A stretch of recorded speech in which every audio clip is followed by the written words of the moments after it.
સચિન તથા સચિન જેડીસી તેમજ ભેસ્તાન પોલીસ સ્ટેશનમાં કબજે કરેલ વાહનોની સચિન જેડીસી પોલીસ સ્ટેશન ખાતે થયેલ જાહેર હરાજીની વિગત.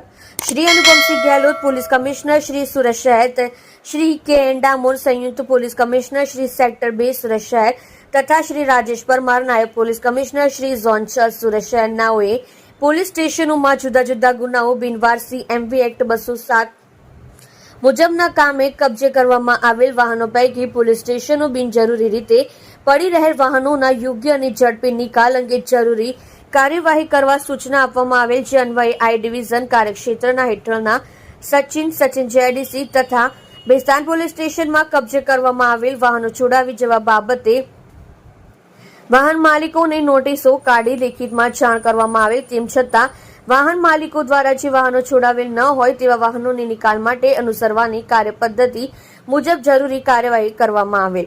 આજરોજ સચિન જેડીસી પોલીસ સ્ટેશનના કમ્પાઉન્ડમાં શ્રી એનપી ગોહિલ મદદનીશ police commissioner I division Surat શહેરનાઓની અધ્યક્ષતામાં આઈ ડિવિઝન કાર્યક્ષેત્રના હેઠળના સચિન જેડીસી તથા ભેસ્તાન પોલીસ સ્ટેશનમાં પડી રહેલ વાહનોની જાહેર હરાજી રાખવામાં આવેલ, જેમાં Shri R G Chaudhary police inspector Sachin JDC police station Surat શહેર, Shri V M Desai police inspector Bhestan police station Surat શહેર, Shri B B Parmar police inspector Sachin JDC police station Surat શહેર તથા Shri M B Patil police sub inspector MT વિભાગ સુરત શહેરનાઓ તથા હરાજીમાં ભાગ લેવા આવનાર કુલ 117 વેપારીઓ હાજર રહેલ.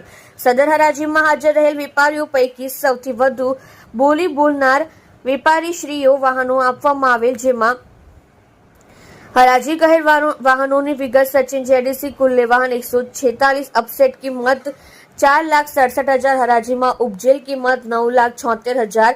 સચિન ગ્રામ્ય પોલીસ સ્ટેશન કુલ્લે વાહન 31, અપસેટ કિંમત 1,04,000, હરાજીમાં ઉપજેલ કિંમત 2,01,000. આઈ ડિવિઝન સચિન ભેસ્તાન કુલ્લે વાહન 3, અપસેટ કિંમત 80,000, હરાજીમાં ઉપજેલ કિંમત 2,66,000. ઉપરોક્ત તમામ વાહનો કુલ્લે 14,43,000 માં આપવાનું નક્કી થયેલ છે.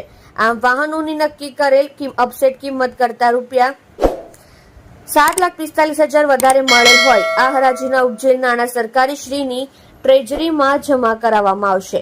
તમે જોઈ રહ્યા છો live India Today news channel. Reporter Manojbhai સાથે, કેમેરામેન રમેશભાઈ જયસ્વાલની સાથે.